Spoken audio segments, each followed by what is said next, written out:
Der kleinste Babyliner der Welt in der Luxusklasse von Carthago. Er ist so klein, aber innen, wenn du reingehst, denkst du, du bist fast in einem großen Liner von Morelo oder von Concorde. Ja, also sagen wir mal so, von innen, wenn man sich die Materialien anschaut und auch anfasst und die Haptik und so, dann steht es dem ganz sicher nichts nach. Ja, das ist also wirklich so ein richtig kleiner Luxusliner. Ja, wir müssen die Can mal ein bisschen überzeugen davon, teilintegriert oder voll integriert. Komm mal bitte mit, da stehen zwei nebeneinander. Erklär mal bitte den Zuschauern, wo ist der Unterschied? Teil und voll. Teilintegriert bedeutet, dass es einen Aufbau hat. Und voll integriert bedeutet, dass es, wie erkläre ich denn das? Dass das Fahrerhaus integriert ist. Ja, das Fahrerhaus ist integriert. Ja. Und da brauchst du jetzt echt Hilfe vom Andreas. Ja, schon. 400 Videos. Gut. Also wir zeigen das mal. Voll integriert bedeutet, das Design ist langlebiger. Ja, das ist richtig. Du siehst jetzt nicht direkt den Modellwechsel, wenn jetzt, ich sag mal, Fiat oder Mercedes mal irgendwie einen Facelift macht oder so. Das würde dann nicht auffallen, weil es ja unter der integrierten Maske, ich sag mal, geschluckt wird. Jetzt haben wir natürlich hier einmal links C Kompaktline und rechts C Tourer. Beides 3,5 Tonner. Beides 3,5 Tonner, ja. Ja, und das ist neu, dass Carthago sich immer mehr auf das Feld der 3,5 Tonner bewegt. Sie lassen das andere jetzt nicht außer Acht, aber es kommen mehr 3,5 Tonner, also als teilintegriert, voll integriert. Ja, okay. Ich sag mal, das ist natürlich auch liegt in der biologischen Natur, weil die Menschen, die jetzt halt den Führerschein haben für 3,5 Tonner Fahrzeuge, die kommen ja und wachsen ja förmlich nach. Von daher muss man sich natürlich auch auf den 3,5 Tonnen Markt massiv konzentrieren. Das haben wir immer getan, keine Frage. Nur sind wir natürlich von der Historie heraus, sind wir jemand, der große, dicke Liner halt immer gebaut hat. Ne? So, ich krieg mal gerade Ibuprofen. Hast du gefunden? Nee, die waren schon leer. Die waren schon leer. Was hast du besorgt? Dolomin. Dolomin nehme ich. Extra. Von wem? Einer Frau? Von der Frau. Gib mir mal einen Altfilm. Sag mal, Sven, jetzt muss ich dich mal interviewen. Wenn du jetzt Kopfschmerzen hast, Ja. vor laufender Kamera, gehen wir davon aus, dass du Kopfschmerzen hast? Nein, mein Arm tut weh. Dein Arm tut weh. Also es ist kein Kater von letzter Nacht. Ich habe nämlich gehört, da waren gestern Abend so ein paar Menschen in der Altstadt in Düsseldorf unterwegs. Da war ich nicht mit.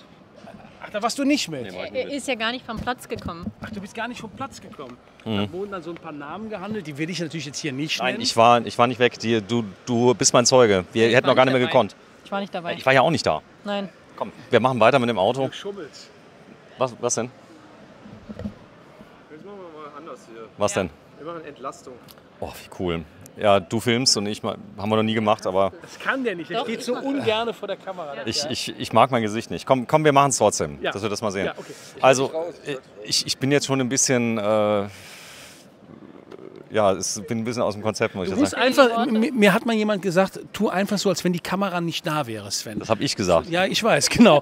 Du blendest jetzt einfach aus, du unterhältst dich einfach nur mit dem Christian oder einfach nur mit mir und alles ist gut. Du wirst sehen, das wird ein geiler Film. Also Can, mach mir einen Gefallen, stell dich mal bitte davor, wir wollen mal zeigen, wie schmal das Fahrzeug ist. Denn einfach davor und die Arme ausbreiten und der Christian geht mal hin und zeigt mal gerade. Und da sieht man wirklich, da steht nämlich drauf, städtetauglich und das ist er wirklich. Genau, der Kompaktline ist eben 15 cm schmaler wie alle anderen Carthago-Modelle.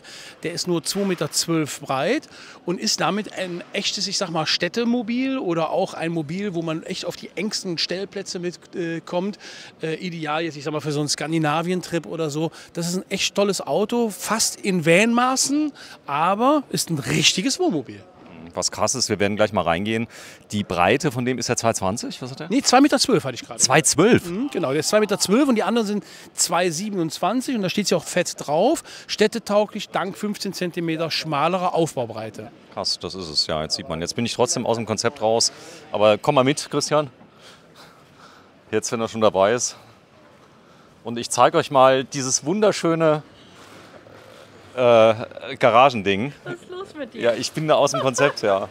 Ich bin normal nicht vor der Steig doch mal Kamera. rein und zeig uns Ja, mal, wie ich steig groß mal die rein. Garage ist. Boah, ey, ich bin 55. Warum soll ich das tun? Wie alt bist du? 55. Ja, da sind wir gleich alt. Fast. So, das ist eine große Garage. Genau. Die ist auch mit 250. Anders, wenn du vor der Kamera stehst, oder? Soll ich dir mal ein paar geschickte Fragen stellen, dann kannst du darauf antworten. Dann mach du mal. Mach mal. Was ist denn deine Augenfarbe? Blau. Mach mal hier auf bitte, Can, wenn du gerade dabei bist. Das Technikfach. Kann man das hier einfach so? Ah, okay. Ja, kannst du einfach öffnen. Das ist bei Carthago immer so, an der Stelle auch immer, oder? Genau, bei jedem Carthago findest du die Zentralelektrik halt hinten rechts in der Ecke. Da ist dann ein Ladegerät drin, der kleine Ladebooster, 220 Volt Sicherung wie 12 Volt Sicherung. Und dann links daneben hast du dann eine 12 Volt und eine 220 Volt Steckdose. Bedeutet, wenn du jetzt hier noch einen Spannungswandler mit einbaust, kannst du während der Fahrt auch deine E-Bikes hier laden. Okay, das heißt, der macht dann 230 Volt. Warum ist sowas nie ab Werk drin? Weil es gibt ja, die kosten ja auch nicht mehr die Welt oder geht doch ins Geld? Du meinst diesen besagten Spannungswandler. Naja, gut, okay. Ich sag mal, viele Leute, ich sag jetzt mal einfach die meisten, fahren von Stellplatz zu Stellplatz oder von Campingplatz zu Campingplatz. Da gibt es meistens 220 Volt über den externen Stromanschluss. Und die brauchen halt, ich sag mal, während der Fahrt keine 220 Volt oder stehen wild, wo die dann jetzt den Bedarf nach 220 Volt haben. Von daher kann ich das schon vorstellen. Ein Spannungswandler, der ist auch, ich sag jetzt mal, eine Leistung hat, wo du was mit tun kannst. So, ich sag mal, 1700 Watt aufwärts. Der bei Carthago hat 1800 Watt. Der bist ja auch gut und bei 2000 Euro, sage ich jetzt. Ihr verkauft ja keine China-Böller da. Das sind alles Sachen, die sind zugelassen. Das sind namhafte Hersteller, zum Beispiel Dometic. Genau, also wir haben bei uns den Spannungswandler von Dometic halt drin. Das ist die werkseitige Option. Und man kann natürlich auch bei uns über den Service, ich sage jetzt mal, andere Spannungswandler nachrüsten lassen. Wenn wir ein Fahrzeug im Bestand haben, wo jetzt kein Spannungswandler ab Werk verbaut ist, dann können wir Dometic nachrüsten oder Mastervolt. Das sind so die zwei Marken, die wir bei uns im Haus verbauen. Wie funktioniert die Schiene hier? Wie geht das? Genau, das ist also, da gibt es jetzt nochmal so Augen, die kannst du da reinmachen und dann halt verdrehen. Da sind 10 Stück im Lieferumfang enthalten und die kannst du hier halt stufenlos in dieser Schiene einbringen, um halt Ladungen, die du hier hinten im Kofferraum mit transportieren möchtest, halt dementsprechend zu sichern. Geht das so ein Roller von der Last her? Das würde auch für einen Roller gehen, das machen die Leute auch für gewöhnlich für einen Roller, wobei ich würde einen Roller in der Heckgarage auch tatsächlich mal mit einem speziellen Rollerhalter auch dementsprechend befestigen. Das mag zwar alles während der Fahrt stehen bleiben, aber bei einem Unfall sieht die Welt anders aus. Also da muss man einfach sich im Klaren sein, da kommen Kräfte auf sowas zu und da würde ich wirklich einen richtigen Rollerhalter, der mit dem Rahmen verschraubt ist, nehmen. Das ist eine ganz andere Geschichte. So, Christian schwitzt schon, ich tausche jetzt mal die... Sven, jetzt wo du gerade hier stehst, hätte ich eine tolle Frage für dich. Wofür ist denn dieser doppelte Boden? Was hat es damit auf sich? Also, das funktioniert wie folgt. Das ist die G-Platte, auf der du innen jetzt gehen wirst. Ja. Die ist hier natürlich durchgezogen, verlängert. Und dieser Doppelboden hier, das ist ein Klima... Speicher-Doppelboden. Ja, das bedeutet also hier drinnen zirkuliert auch die Heizungsluft. Das heißt, der ganze Doppelboden erwärmt sich, macht die Füße warm. Korrekt? Ja. Das heißt, du bist fußwarm immer schön im Doppelboden. Und der hat den Vorteil, dass alle Tanks und alle Dinge nicht einfrieren. Also und alles ist wirklich perfekt wie im großen Liner. Ganz genau. Und der Schwerpunkt ist halt dementsprechend tief verbaut und dann in Kombination mit unserem Alco Tiefrahmen-Chassis, was wir bei Carthago verbauen, hast du wirklich tiefen Schwerpunkt, breite Spurbreite und die Fahrzeuge fahren sich wirklich automotive-mäßig. So, komm, wir gehen mal rein. Dann schauen wir das mal. Jetzt wird es aber ein bisschen eng für den Christian. Nee, schon okay, er kann das machen. Das mal sehen. Er kann das machen? Ja. Okay. Premiere. Breite Aufbautür. 60? Genau, nee, 63 cm. Die Tür haben wir jetzt in allen Carthago. 63. 63 cm ist die, ist unsere XL-Aufbautüre. Gibt es natürlich auch mit Zentralverriegelung, auch für den kleinen Kompaktline, das ist überhaupt kein Problem. Und hier siehst du das Hubbett diesmal mit drin bei 3,5 Tonnen. Genau. Kann man das rauswählen? Genau, das kannst du auch hier rauswählen. Habe ich bei mir ein Auto auf dem Handelsplatz stehen, ohne das Hubbett drin. Und das ist dann wirklich Liner-Effekt. Ne? Du kommst hier in dieses Fahrzeug dann rein und dann laufen diese Dachstaukästen weg. Weil hier bei dem kleinen Kompaktline ist es tatsächlich so, dass dieses Hubbett dann schon, ich sag jetzt mal, aufträgt, weil es schon relativ weit in den Aufbau geht. Das ist ein sehr kurzes Fahrzeug. Aber das Auto ohne Hubbett jetzt, meinst du echt, du hast so einen Mini-Liner. Ne? Das ist schon eine tolle Geschichte. Das Hubbett, Breite ist dann auch 2 Meter hier von dem Bett. Ja gut, 2,1,95 Meter ist es. Ne? Und du kannst natürlich dann, wenn du kein Hubbett mehr drin hast, kannst du in dem Fahrzeug auch bis vorne hin einmal komplett durchgehen in Stehhöhe und hast die dachumlaufenden Staukästen. Halt, ne? Ja, es ist ja oft ein Argument für Kastenwagen und der ist ja so breit wie ein Kastenwagen, Genau. dass die Leute den auch im Alltag nutzen können. Gibt es Leute, die den aus dem Grund gekauft haben mit dir? Ja, in der Tat, tatsächlich. Wir haben letzte Woche einen 138er bei uns verkauft mit Endfall Hubbett und die Leute kamen und wollten einen 640er Malibu kaufen und sind dann nochmal so über den Hof geschlendert zu überlegen. Dann kam es dann rein und dann hieß es, können Sie uns den da vorne mal aufschließen? Wollen wir mal gerne reingucken? Und die haben den 138er dann am Ende des Als Tages. einziges Fahrzeug benutzen die das denn, oder? Ja, nee, das jetzt nicht. Die nutzen den tatsächlich auch als Pkw-Ersatz, weil die haben zwei Pkws und einen lassen sie weg dafür. Aber du hast 6,40 Meter Breite, 6,40 Meter Länge, 2,12 Meter Breite. Das ist Kastenwagenmaß und hast hier ein echtes Wohnmobil innen drin. Also 112.750 €. Das ist der Serienausstattung, die drin ist. Was wird der ungefähr kosten hier? 15 drauf?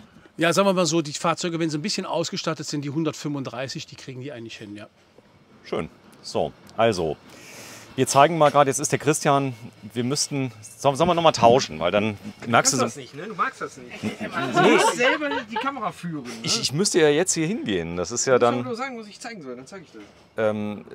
geh mal aufs Bett. So, dann, genau, das ist sehr schön, Christian. Ich habe das noch nie geübt, ja. Wie gebe ich Regieanweisungen an einen Kameramann, den ich noch nie hatte? Aber ist ja cool, wenn du gerade da bist, dann, ich bin perplex, also den Kühlschrank kannst du öffnen. Jetzt auch noch schließen, ja. Genau, also Ja, das wird übel enden, Jan, ja, weil ich bin total aus dem Konzept. Ja. komm, ich mache das mal für dich. Hier, das kann man also auch dementsprechend. Nimm sie wieder. Dankeschön. Das kann man auch. Oh, endlich, ich hab sie wieder. Oh, mein Schätzchen. Meine Anonymität, genau. Raus. Ja, geh raus. Ganz hier, Komm ja nicht nochmal rein, Christian. Ja, danke. Danke, Christian. du kannst hier also auch unter den längs Einzelbetten hast du deine Kleiderschränke drin. Du kannst es auch dementsprechend liften halt, wie das eigentlich bei jedem Karthago. Also das ist der Lift, den ziehst du einfach nur an. Das ist ein ganz besonderes Argument, denn viele sagen, ach, das kostet so viel Geld, so ein Karthago, da ist der Lift mit dabei, dann kaufen sie sich ein Reisemobil, da ist die Tür unten fest. Du hast keinen Lift mit drin und das machst du denn am Tag 4-mal. Ja, und du ärgerst dich. Ärgerst dich den ganzen Tag. Den ganzen Tag. Hast das Video hier gesehen? Ja, und denkst, boah, wie geil ist das, den brauche ich auch. Und ja, genau. Und dann stehst du und hast es eben nicht, wenn du dir kein Karthago gekauft hast. Vollkorpusmöbel, da ist diese Versteifungseinheit ist da mit drin in der Rundung. Ganz genau. Du siehst hier, ne, diese Dachrundung halt, die hier dementsprechend verbaut ist. Und da drin liegt ein Aluminiumträger. Der wird formschlüssig, wird hier da drin eingeklebt. Das ist eine Technik, die kommt aus dem Flugzeugbau. Und nochmal zusätzlich geschraubt. Das bringt eine unglaubliche Steifigkeit in die Karosserie rein. Und natürlich, da die Wand dann nicht gerade ist bis oben und oben drauf wird das Dach dann so angesetzt, durch diese Rundung bekommt die Seitenwand als solches nochmal eine ganz andere Stabilität. Du, ich bin schockverliebt in das Auto. Ja, ich finde das Auto auch total klasse. Insbesondere hier den 141er, weil hier fährst du auch ein Auto, das ist unter 7 Meter, das ohne Hubbett vorne drin, für 2 Personen, die reisen wollen, also nicht jetzt 14 Tage oder 3 Wochen an einem Stück irgendwo stehen bleiben wollen, die wirklich fahren wollen. Es ist ein mega Auto, absolut. Also Städtereisen, wenn du unterwegs bist, mach mal Spanien einmal quer durch. Stehst denn wirklich auch mal auf dem Supermarktparkplatz, kaufst mal irgendwas ein? Ja, Du toll. kannst ja auch mal auswettern, weil du hast ja im Urlaub nicht nur immer mega Wetter. Ja? Es kann auch mal sein, dass es mal 5, 6 Tage regnet oder so. Ne? Und hier kannst du auch mal 2 Tage... Du kriegst nicht mit, dass das Ding nur 2,12 breit ist, oder? Überhaupt nicht. Du merkst es wirklich nur hier in diesem Mittelgang. Da ist das Auto ein bisschen schmaler, aber du kommst noch aneinander vorbei. Was beim dass du jetzt leichter geworden bist. Ne? Ja, genau. Sonst würden wir jetzt hier. Ja. Beim normalen Kastenwagen hast du natürlich eher das Problem, dass, ich sag mal, 2 so großgewachsene Menschen wie wir da in der Mitte nicht so dran vorbeikommen. Das ist aber hier überhaupt kein Problem. Das ist helle Holz, das gefällt dir gut. Das ist das Casablanca. Ja, also das würde mir jetzt besser gefallen als wie das Epic hinten. Ne? Die Besonderheit an der Raumtrenntür ist der Magnet, der das Ganze in Schuss hält. Zeig mal bitte, wie das geht. Genau, Gian, wir müssen dich mal kurz ausschließen. Genau, du hast ja also eine riesengroße Türe, die hier oben dann an dieser Metallplatte über das Magnet halt hält. Du kannst das hier nochmal über den Schließer kannst du das halt abschließen dementsprechend. Und hier hast du jetzt auch wirklich Freiheit, wo du jetzt hin und her laufen kannst. Das ist also schon ein regelrechtes Umkleidezimmer. Also 7 Meter Länge, Ja, richtig? unter 7 Meter. Unter 7 Meter und 2,12 Meter Breite, voll integriert. Ja. Mit, das ist ja Wahnsinn, wie viel Platz du hier drin hast. Ja, jetzt pass mal auf, jetzt komm mal hier, zeige ich dir das mal. Warte, ich filme mal gerade ganz von hinten, dass man mal das Raumgefühl mal sieht, wie groß das ist. Also wenn du hier bist, ja. Was du jetzt da, ja jetzt siehst du es genau, du hast also hier dein Waschbecken, Spiegel, alles picobello, alles super. Jetzt wenn du duschen möchtest, kannst du hier oben diese Verriegelung wegmachen und kannst dann einfach diese Waschkonsole wegklappen und hast dann hier eine relativ große Dusche. Ich habe doch ein Schwenkbad. Ja, so ein kleines. Das heißt, ehrlich gesagt, bei Karthago Variobad. Vario-Schwenkbad. Ja, Vario-Schwenkbad. Da steht es. Ja, da steht doch drauf. Ja, so, Vario-Schwenk. Aber das ist hier gut gelöst, damit die Toilette auch wirklich nicht nass wird. Kannst du da sogar noch ein bisschen runterklappen. Genau. Das kannst du hier runterklappen dementsprechend.